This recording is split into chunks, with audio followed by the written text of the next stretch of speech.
Y el anhélito de la presidencia lo volvió a hacer el día de hoy. Era de esperarse. Ya nos dimos cuenta que creo que tiene como libro de cabecera el manual de técnicas de limpiarse las manos, escrito por el delincuente Felipe Calderón. Entonces, una de las prácticas comunes del delincuente Calderón era esa, lavarse las manos culpando a la gente que era la víctima de todas las atrocidades que ocurrían en su sexenio. López está haciendo exactamente lo mismo. Este es el gobierno de izquierda que se parece muchísimo al del genocida Calderón, criminalizando a las víctimas. Otra vez es porque andaban metidas en temas de droga, ustedes lo van a escuchar. Otra vez que es porque supuestamente hay mucho consumo de drogas. Y fíjense, algo curioso, pone como ejemplo a Estados Unidos, compara Guanajuato con Estados Unidos. Y dice, es como lo que pasa en Estados Unidos, que tienen esta pandemia, dice él, de fentanilo. Yo sostengo que es por el consumo. Donde hay consumo, donde hay mucho consumo, se desata la violencia. Pues yo lo que veo en Estados Unidos sí es una grave crisis de salud pública con un montón de consumo. Pero yo no veo que en estas calles, por ejemplo, que hemos visto en videos terribles de Filadelfia, de Los Ángeles, donde hay pues un montón de gente que parecen zombies, que están atrapados en el tema de las drogas sintéticas, el fentanilo, las metanfetaminas. Yo no veo que allá haya masacres donde lleguen y maten a 12 personas. Eso no ocurre en Estados Unidos. Eso ocurre en México. Y al anhélito de la presidencia no se le pasa por la cabeza que a lo mejor se trata de otras cosas. Para el anhélito de la presidencia, el único fenómeno que existe dentro de la delincuencia organizada es el consumo de drogas, por lo tanto el tráfico, ¿no? Y ya. Yo me quedo pensando, este lugar, esta ex hacienda del Carmen, que así se llama,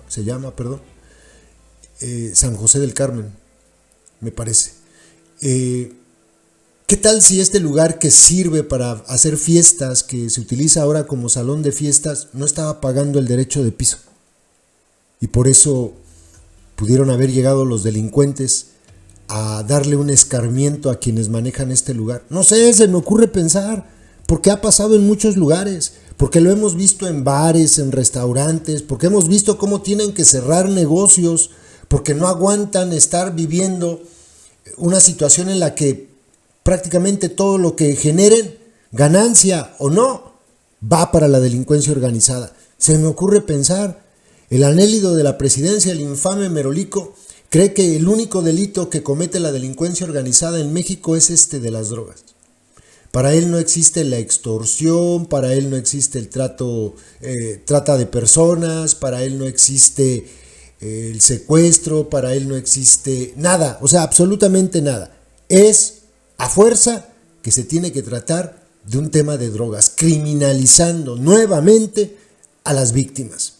Por cierto, el diputado Estúpides Flores por ahí publicó en sus redes sociales que está muy triste porque conocía a algunos de los muchachos a los que asesinaron, pero no tiene tanates, igual que el anhélito de la presidencia, para decir que pues detrás de esto hay delincuencia organizada, que es un delito federal, que no lo está persiguiendo el gobierno, que el gobierno ha sido durante todo el sexenio, el gobierno federal, un gobierno reactivo que reacciona a lo que hacen las organizaciones criminales y no preventivo. O sea, la prevención del delito no existe para ellos, porque no persiguen a las organizaciones criminales.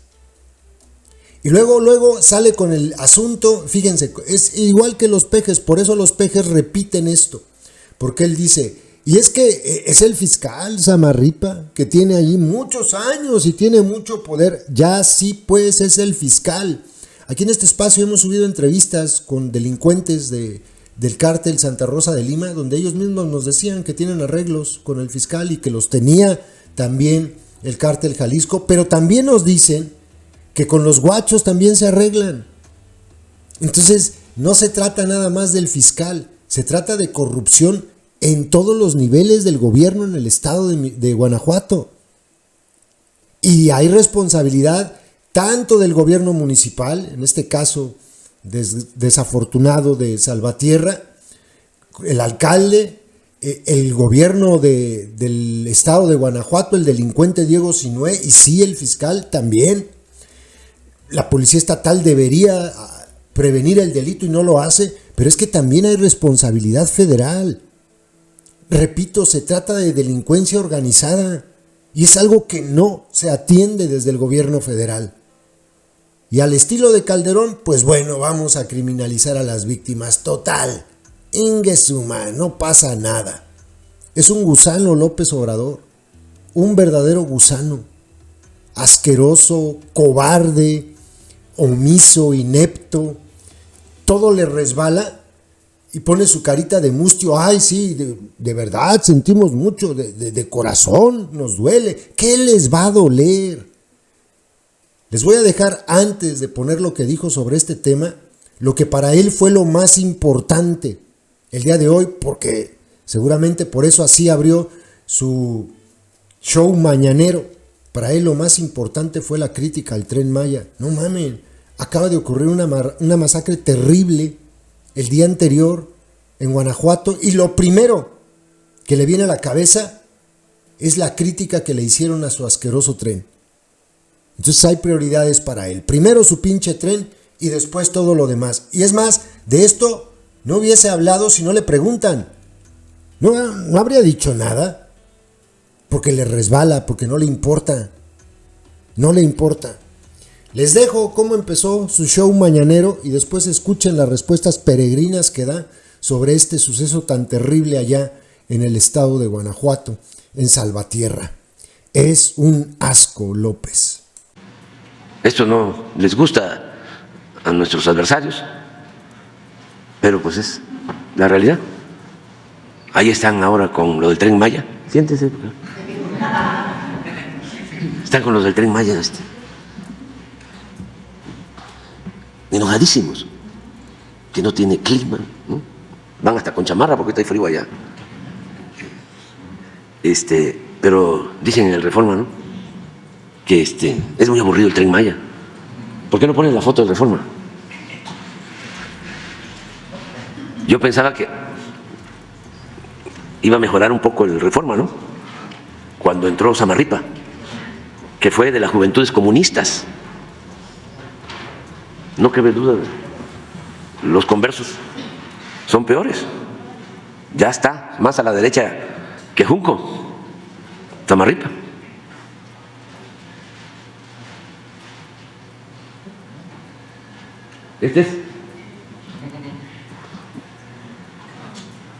Van dormidos y dice que qué aburrido, pero yo vi otra.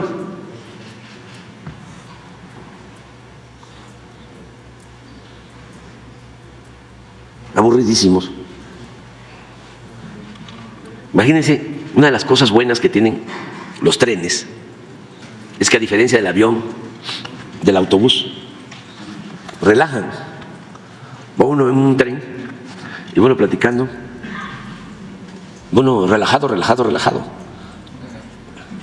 El avión es un poco más tenso, el autobús también, y ya no hablar del helicóptero. Además de la tensión, vibra mucho, estropea. Un tren, si van dormidos, pues es que van despreocupados.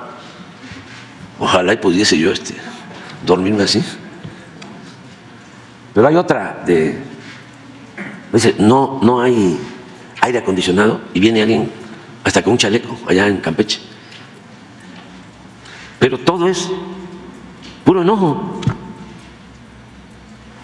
Y lo otro, que no hay cochinita, que no hay panuchos, no hay chanchamito, sino paninis. Y que la carta de los servicios, ¿no?, de alimentos, tienen paninis y que es carísimo, Ya poco a poco todo lo vamos a ir mejorando. Es un proceso. Que nos esperen. Está iniciando. Miren lo que saca. El primer viaje.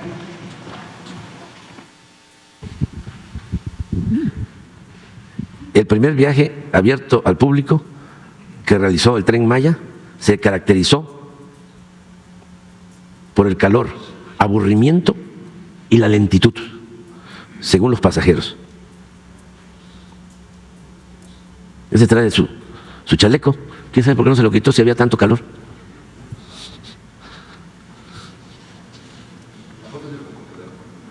Del reportero de Reforma. Sí, pero el texto, no, ese lo escribió Samarripa. Sí, porque caracterizó, eso tiene que ver con esa forma de usar el lenguaje.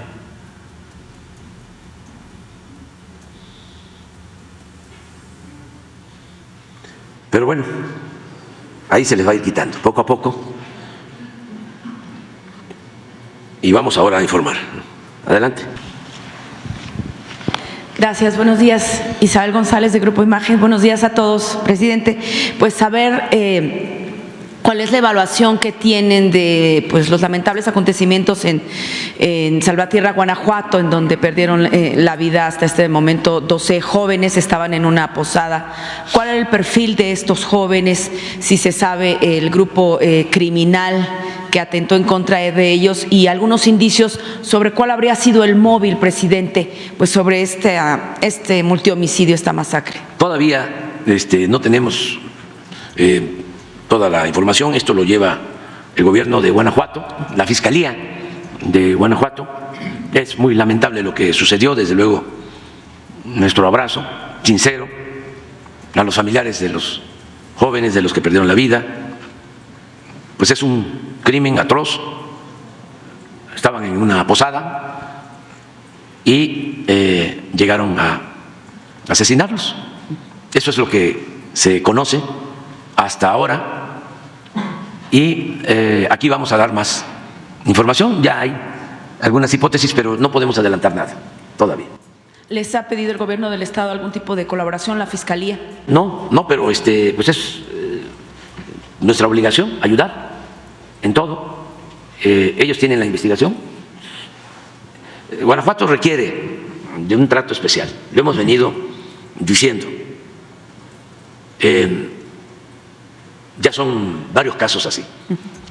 Y es un problema, yo considero, estructural, de fondo, algo que se dejó crecer por distintas circunstancias, factores.